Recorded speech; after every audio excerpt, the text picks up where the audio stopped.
à l'époque du Beth Amikdash, le service au temple ne s'interrompait jamais. C'est-à-dire que du matin au soir, et même la nuit, il y avait des mishmarot, il y avait des groupes de Kohanim qui devaient travailler, mettre en place les sacrifices, donc avec tous les étapes pour arriver au sacrifice. Et il y avait combien de mishmarot, il y avait combien de groupes? Il y en avait 24. Donc 24 groupes qui se relayaient dans l'année, donc une semaine chacun, et qui venaient au Beth Amikdash pour faire leur travail. D'accord? Donc bien entendu, on parle de Kohanim, les Kohanim qui étaient eux les prêtres, comme on traduit, et qui servaient au Beth Amikdash. Et quelque chose d'intéressant, c'est que là-bas, chaque groupe avait là-bas son endroit. C'est quoi son endroit? Il avait une fenêtre où il mettait ses outils et aussi avait une sorte d'anneau comme ça qui était relié au sol et qui permettait de mettre la tête de la bête qu'on allait sacrifier et que la bête ne bougeait pas. Donc il y avait 24 anneaux et 24 fenêtres pour les 24 groupes, les 24 équipes qui se relayaient tout au long de l'année pour faire les sacrifices. Et là-bas, on nous enseigne qu'une des fenêtres et un des anneaux qui étaient reliés au sol étaient bouchés. Les Chachamim avaient décidé de boucher cet endroit-là, un des 24 groupes. Et pourquoi? C'est la Gemara dans Souka, Daf Nun Vav, page 56, qui nous raconte, qui nous explique qu'à l'époque des Grecs, quand les Grecs avaient envahi la terre d'Israël, et qu'ils étaient même arrivés à profaner le Beth Amikdash, qu'est-ce qui s'est passé? Là-bas, il y avait une des filles du peuple d'Israël qui s'appelait, j'ai même son nom si vous voulez, alors elle s'appelait Myriam Bat Bilga. Et cette Myriam Bat Bilga s'était elle-même dévergondée à un point qu'elle s'était même mariée avec un des généraux grecs de cette époque-là.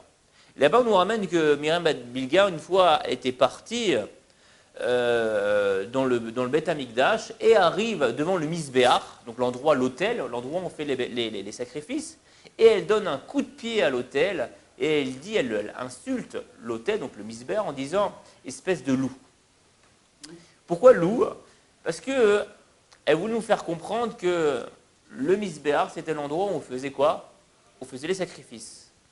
Et là-bas, elle comprenait, elle disait que c'était un endroit où c'était une sorte de trou comme ça qui absorbait l'argent du Ham Israël. Parce qu'il faut savoir qu'on avait énormément de sacrifices qu'on faisait tous les jours, et cela pendant toute l'année. Donc elle disait que c'était vraiment un puits sans fond où là-bas tout l'argent du Ham Israël était absorbé dans les sacrifices qui, entre guillemets, comme un loup qui mange les sacrifices, qui mange les kvassim, qui mange les moutons, le bétail, qui mange le petit bétail comme ça, et bien pareil, le misber, ça vient absorber donc l'argent du Ham Israël, ça va absorber les sacrifices, les corbanotes qu'on offrait à Kadosh Baruch Hu. Et donc à cause de ce massé-là, et qu'on connaît la suite, Baruch Hashem, après Yochanan ben Mattityahu a repris le pouvoir, a purifié le Beth Amikdash, mais par contre les sages ont décidé que cette fille-là sera punie, mais pas seulement cette fille-là, son père sera puni, et pas seulement son père sera puni, mais tout le groupe, donc tout le tzibour qui entourait cette famille-là, donc c'était le groupe qui officiait au Beth Amikdash, devait être puni. Et comment? Qu'est-ce qu'ils ont fait? Ils ont donc, comme je vous ai expliqué tout à l'heure, ils ont bouché l'anneau qui servait dans le Beth Amikdash et ainsi que sa fenêtre. Pour que ça soit toujours en tant qu'exemple et surtout qu'on se rappelle du Maasé, on se rappelle de ce blasphème qu'a provoqué cette fille-là. D'accord? Vous me suivez ou pas? C'est bon? Ouais. Clair? Maintenant, la question qu'on va se poser, comment ça se fait que le père va être puni à cause de la faute de sa fille? Et plus que ça, c'est qu'à chaque fois qu'on arrivera au Beth Amikdash, ce père-là, on va lui rappeler cette faute-là parce qu'on va voir l'anneau qui sera bouché ainsi que sa fenêtre et en fin de compte, lui aura honte à chaque fois qu'on rappellera ce qu'a fait sa fille. Et pas seulement ici dans l'histoire, on a bien compris, c'est pas seulement lui, mais aussi tout le groupe, toute sa famille et tous les gens qui entouraient cette fille-là allaient être punis. C'est aussi qu'à l'époque, on vivait entre tribus, on vivait entre familles, on vivait entre nous. D'accord? Et d'ici, on voit que le père a une responsabilité et tous les gens qui entouraient, donc toute la famille, les cousins, les oncles, toute la famille avait une responsabilité par rapport au Maasé, donc à cette anecdote de Myriam Bat Bilga. D'accord? Alors je vous pose la question, mais en quoi eux sont responsables? En quoi eux sont responsables de cette fille-là qui, en clair, s'est dévergondée et a commencé à fréquenter des Grecs et pour terminer, s'est mariée avec un Grec et même, Chas Shalom, arrivé même à rentrer dans le Beth Amikdash et à donner un coup de pied au Misbéar, à insulter le Misbéar, à blasphémer. Alors je vais vous donner la réponse.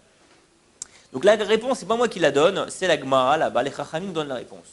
Et elle nous dit comme ça, très intéressant, un enfant qui prononce un mot dans le chouk au marché, les Chachamim nous disent qu'il a entendu obligatoirement de son père ou de sa mère. D'accord? Je pense que je vous ai rien donné il n'y a pas de ridouche dans ce que je vous dis, il n'y a rien de nouveau. Mais ici, ça va encore plus loin, nous disent les sages. Parce que pour arriver d'aller punir jusqu'au père, bien entendu, on a compris, mais jusqu'à les gens qui l'entourent, la famille, les cousins, les cousines, etc., tout le groupe, comme on le voit au Beth Amikdash, les sages sont vraiment persuadés que toute la famille, que tout l'entourage a eu une influence sur cette fille-là. Et que tout le monde doit être puni.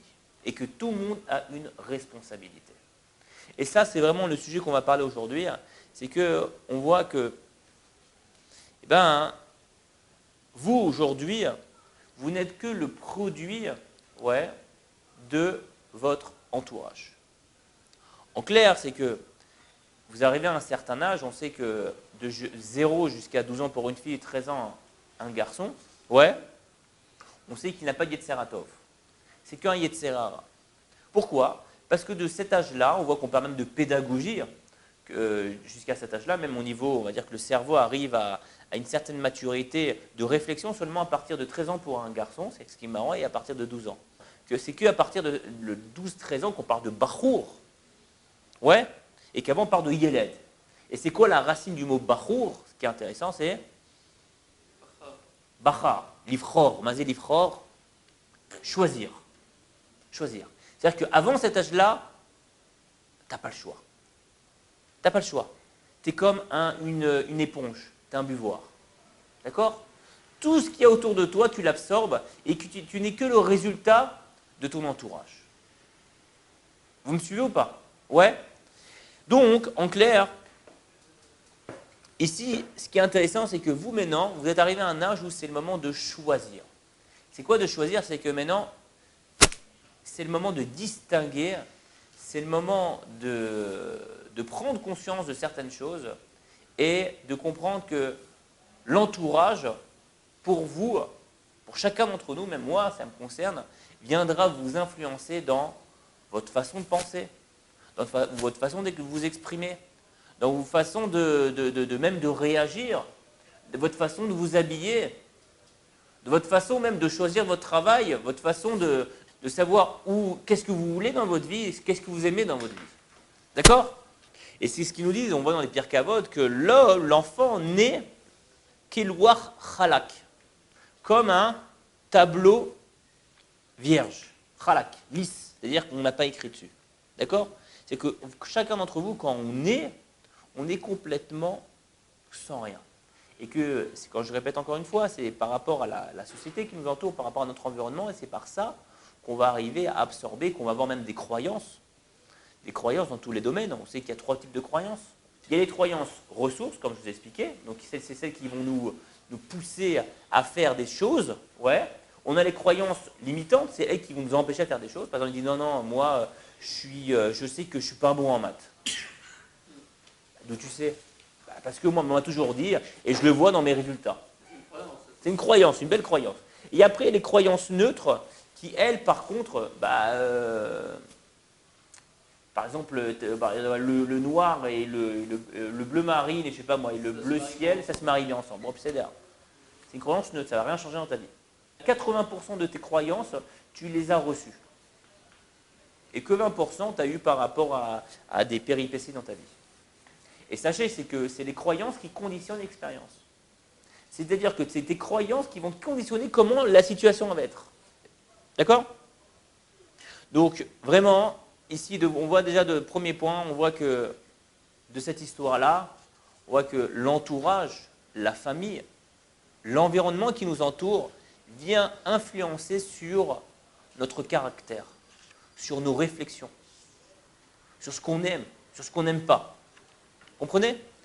Et c'est très très intéressant. Un point, ce qui est intéressant, c'est que la famille ne vient pas vous influencer pas seulement sur on va dire, leur réaction, ce qu'on voit autour de nous, mais même dans nos gènes.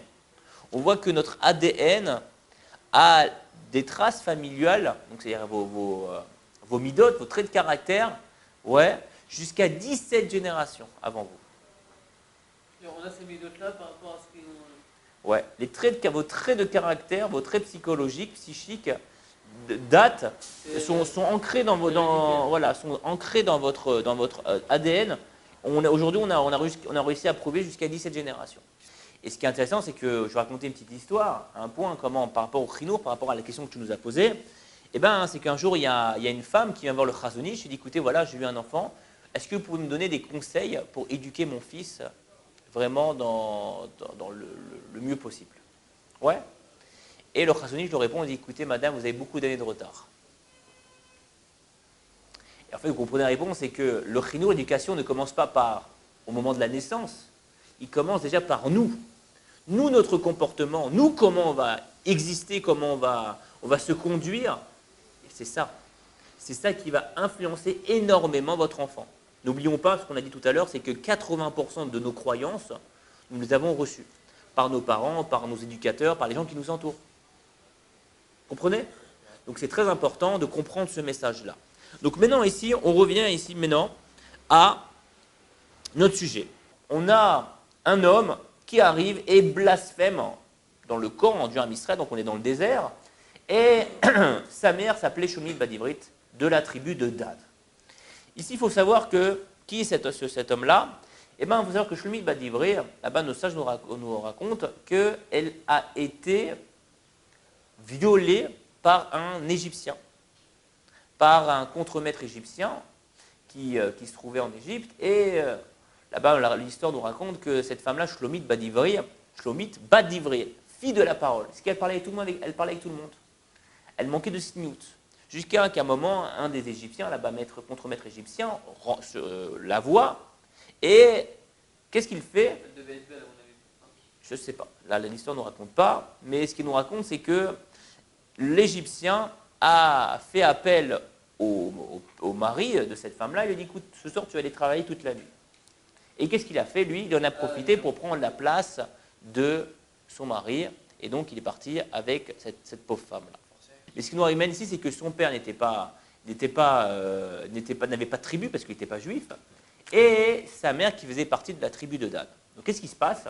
Non, lui, il arrive et il commence à mettre sa tante dans la tribu de Dan, près de sa mère. Et la tribu de Dan, elle arrive et écoute, il dit, écoute, toi, non, tu ne fais pas partie de la tribu de Dan.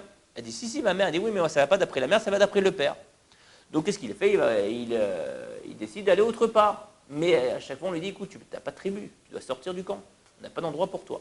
Jusqu'à que l'histoire arrive devant Moshe Rabbeinu. Et Moshe Rabbeinu lui dit clairement, il dit, écoute, regarde.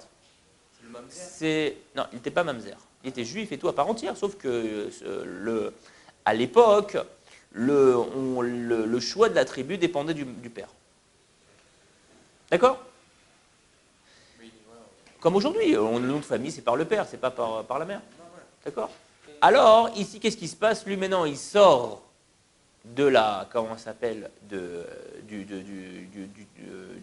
la décision de Moshe Rabbeinu, et il commence à blasphémer Akadosh Baruch Hu. Pourquoi? Parce qu'il n'avait pas eu sa place comme il le désirait dans la tribu de Dan. Il blasphème Moshe Rabbeinu? Hachem, il blasphème. Vraiment, il maudit. Et ce qui nous intéresse, c'est que ici, le verset nous précise bien, fils de Shlomit Bat Ivrit, de la tribu de Dan. Ici, encore une fois, pourquoi les versets sont venus préciser?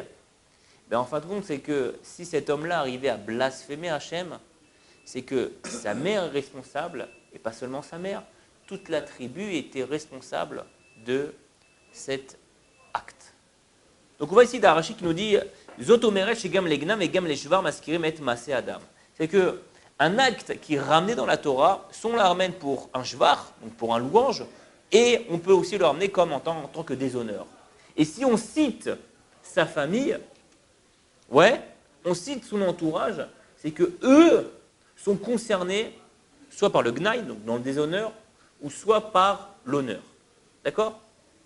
Les actions, en fait, ce ne sont que des conséquences. Mais que chaque action-là, elle a un shoresh, elle a une racine, elle vient de quelque part. Elle vient soit de notre entourage, soit de notre famille, soit des pédagogues, des gens qui nous entourent. Ça vient de quelque part. D'accord? Donc, en fin de compte, ce qui est intéressant aussi, encore une fois, c'est que le libre arbitre est très limité. En fait, on n'est que la conséquence de notre entourage. Moi, ce que je suis aujourd'hui, c'est par rapport à ma famille, mes amis, à la yeshiva, tout ce qui m'entoure. Ouais, mais où est notre choix? En fait, le choix qu'on a, le vrai libre arbitre, c'est prendre conscience des choses. Je prends conscience. Et prendre conscience des choses, c'est ce qui permet de faire changer les choses. Là-bas, il nous ramène le Rav Dessler, il nous dit que, il nous parle de Nekudat à Bechira. Il nous parle du point de, voilà, non, Bechira, c'est encore on est de choix. C'est-à-dire que, en fin de compte, une personne, elle a un libre arbitre très, très limité, nous dit le Rav Dessler. On peut avoir un libre arbitre si on prend exemple sur les autres. Alors, tu vas voir, je vais vous expliquer. C'est qu'on a un libre arbitre très, très limité. On peut prendre l'exemple comme ça avec pendant une bataille, une guerre. Imaginons quand l'Allemagne a attaqué la France, ouais, ils étaient en train de se faire la guerre, pendant la guerre par exemple de 14-18, et il y avait l'Alsace-Lorraine au milieu. D'accord? Donc derrière moi, j'avais la France, et devant moi, j'avais l'Alsace-Lorraine et l'Allemagne. Donc quand c'était la France qui gagnait, eh ben, donc l'Alsace-Lorraine devenait française, d'accord? Donc ça m'appartenait. Et quand l'Allemagne gagnait, eh ben, c'était le contraire, ça appartenait à l'Allemagne. Et ce qui est intéressant ici, cette image-là, cette parabole-là, c'est ce qui nous concerne, pareil, nous, notre guerre avec le Yetzer Hara. C'est-à-dire qu'il y a deux camps. Il y a le camp, mon camp, donc Yetzer Hatov, et il y a le camp du Yetzer Hara. Et tout ce qui est au Yetzer Hara, ça ne sert à rien, ça appartient au Yetzer Hara. Par exemple, quelque chose qui appartient au Yetzer Hara, imaginons, pour moi, c'est par exemple me réveiller tous les jours, faire la prière au net. Ça, pour l'instant, je sais que pour moi, c'est inaccessible. D'accord? Ouais. Par contre, moi, de mon côté, j'ai mon Yetzer Hatov. C'est quoi? C'est tout ce qui m'appartient. Par exemple, Shabbat. Ça ne me viendrait jamais à l'esprit de fumer une cigarette pendant Shabbat. Pas possible. Je n'ai pas de libre arbitre dessus. Je n'ai pas de libre arbitre sur le fait de fumer une cigarette pendant Shabbat. Pourquoi? Parce que ça, c'est déjà conquis. Mais par contre, j'aurai aussi pas de libre arbitre au sujet de me réveiller tous les jours au net. D'accord? Surtout en été. Pourquoi? Parce que c'est conquis par mon Yetzer Hara. Mais par contre, il y a le terrain qui est entre les deux. L'Alsace-Lorraine. Il y a l'Alsace-Lorraine qui est entre les deux. C'est quoi? C'est cette partie-là où moi je dois me battre. Et c'est ma bataille de tous les jours. Par exemple, essayer d'étudier une minute en plus de Torah, c'est une bataille de tous les jours. Ouais. Par exemple, on va dire un truc même dans la vie de tous les jours. Par exemple, faire un sourire en plus à quelqu'un, faire un acte de chesed, donner une petite pièce en plus. C'est des petites choses qui me concernent moi personnellement, ou sur là où j'ai la bataille. Donc ça, c'est vraiment, il faut comprendre ça, c'est que ce que j'ai acquis, par exemple, fumer une cigarette, moi, ça ne me viendrait jamais à l'esprit parce que j'ai jamais été éduqué à ne pas respecter Shabbat. D'accord? Donc, pour moi, c'est déjà acquis. Et ça, c'est par rapport à mon entourage, même parfois pour mon travail personnel, mais en règle générale, par mon entourage, d'accord, par mon environnement, c'est ça qui m'a complètement, on va dire, j'ai été complètement influencé dans ce domaine-là. Et donc, après, aussi l'autre influence qui a été peut-être mauvaise, où tout ce qui appartient à mon Yetzer Hara, ou même sur ça, pour l'instant, je n'ai pas accès. Et le Rav Dessler nous dit c'est vraiment la Nekudat Abechira. Sur quelques points, là, je dois me battre. Là, j'ai encore la conscience des choses. J'ai encore la réflexion de savoir ce que je veux réellement. Et ça, c'est notre sujet qu'on parlait aujourd'hui. Donc ici, on va continuer un petit peu sur ce sujet-là et voir que, en fin de compte, c'est que nous, ouais, on est entouré de personnes. Et c'est important de se dire si l'entourage qu'on a, nos copains, nos amis, ouais, c'est des gens qui sont écologiques pour nous. Vraiment, par exemple en coaching, nous, ce qu'on essaie de valider, déjà un point qui est intéressant à valider, qui est important à valider, c'est l'entourage de la personne. Une personne qui veut, voilà, complètement, quelqu'un qui veut évoluer, quelqu'un qui veut changer, quelqu'un qui a des objectifs. Moi, ce que j'essaie de faire, c'est déjà valider ce qu'il y a autour de lui. Si je vois que c'est une personne, il y a des gens qui autour de lui qui le rabaissent, qui l'attirent vers le bas et qui, en fin de compte, même parfois le démotivent, même le casse son estime de soi, qui casse tout le travail, cette personne ne pourra pas avancer. Et ça, c'est important de se rendre compte. C'est pas pour rien qu'on ramène là-bas, le Birkei Avot, on dit aussi, assez les harav, fais-toi un rave. Un rave, va le voir. Reste proche de lui. Pourquoi? C'est parti nous dire à la yeshiva. Il a fait. Pourquoi? Parce que, en fin de compte, ça va venir t'influencer. C'est automatiquement, ça va t'influencer. Et remarquez que la plupart des jeunes, même des moins jeunes, on s'habille par rapport à ce qu'on voit à l'extérieur. Ouais, remarquez aujourd'hui tout le monde a un iPhone. Pourquoi? Parce qu'on a vu tellement de pubs d'iPhone et que tout le monde va autour de nous qui ont un iPhone, qu'on est obligé d'avoir un iPhone, entre guillemets. On est complètement influencé par la société. D'accord? Et ça, en fin de compte, c'est de se dire que le libre arbitre est très limité par rapport à, on a expliqué pourquoi notre libre arbitre est très limité, mais de se dire maintenant, nous, ce qu'on doit faire, c'est prendre conscience des choses. Donc, prendre conscience des choses, ce n'est pas seulement complètement changer, parce que c'est difficile, mais prendre conscience des choses, c'est de se dire, moi, maintenant, où je vis, qu'est-ce que je fais? Qui sont mes amis? Qu'est-ce que je peux faire pour devenir, pour changer? Puisque maintenant, en fin de compte, je suis seulement la conséquence de ce qui m'entoure autour de moi. Et ça, c'est des petites questions qui seraient intéressantes à se dire. Par exemple, c'est que maintenant, moi, si je vous pose une question, un travail à faire, voilà, un petit homework, un petit travail que vous devrez faire, c'est que maintenant, moi, j'ai des objectifs dans ma vie. Ouais. Mais de se dire, déjà, premièrement, qui je voudrais ressembler? À qui je voudrais ressembler? Deuxième question, c'est pourquoi je ressemble à cette personne-là? Voir qu'est-ce qui m'inspire chez elle? Qu'est-ce qui est intéressant? Et après, une dernière question aussi, c'est de se dire, c'est que maintenant, est-ce que les gens qui m'entourent sont des gens qui sont écologiques pour moi? C'est des gens qui me tirent vers le haut, qui m'amènent à ce que moi je veux devenir. D'accord? Et remarquez, c'est que la plupart du temps, vous voyez, vous avez des amis entre vous. La plupart du temps, vous voyez que vous avez envie de faire les mêmes choses, partir au même endroit en vacances. Ouais.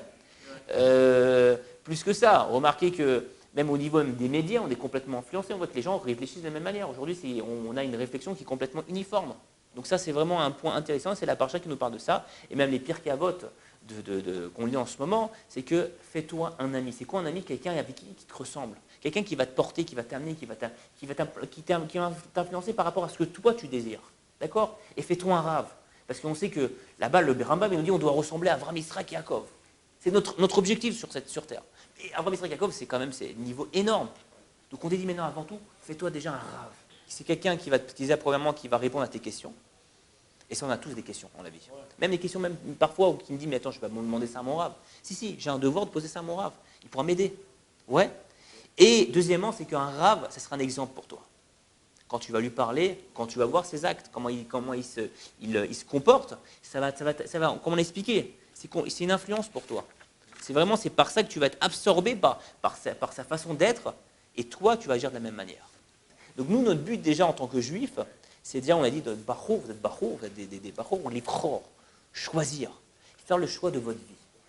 Et par rapport à ce choix que vous voulez de votre vie, vous allez maintenant choisir aussi votre entourage. Est-ce que votre entourage, il est écologique? Et c'est important de ça. Regardez, on a une question très intéressante, c'est que, et je vais terminer sur ça, on a un midrash qui nous ramène que quand Yaakov Avinu passait près d'une bête à midrash, d'une synagogue, d'une maison d'études, il voulait sortir. Ouais. Et quand Esav, on va voir. Donc on voit qu'il voulait sortir. Pourquoi il veut sortir? On sait que là-bas, la Gemara dans le Nida nous dit que l'enfant, le bébé, quand il est dans le ventre de sa mère, il a un ange qui est à côté de lui qui lui enseigne toute la Torah. Et il vole le monde d'un bout à l'autre. Qu'est-ce que tu veux sortir? Tu as un ange qui t'enseigne toute la Torah, tous les secrets de la Torah. Tu vas sortir, tu dis, c'est pas facile ici. Reste là-bas, t'es bien, en plus c'est Baruch Hashem, c'est le 5 étoiles. Nourri, logé, blanchi, top! Pourquoi tu veux sortir, Yaakov Avinu? Et là-bas, la réponse, elle est toute simple. C'était qui son voisin? C'était Esav. Moi, je veux pas rester d'un voisin qui peut m'influencer. Moi, je veux pas rester proche de quelqu'un, même si maintenant, là-bas, j'ai toute la Torah, tout ce qu'il faut pour devenir un super sadique. Mais je te dirais qui tu es. complètement. mais je vais me faire influencer, faire très attention à ça. Il a fait mes Que Dieu vous bénisse et de bonnes nouvelles. Amen, amen.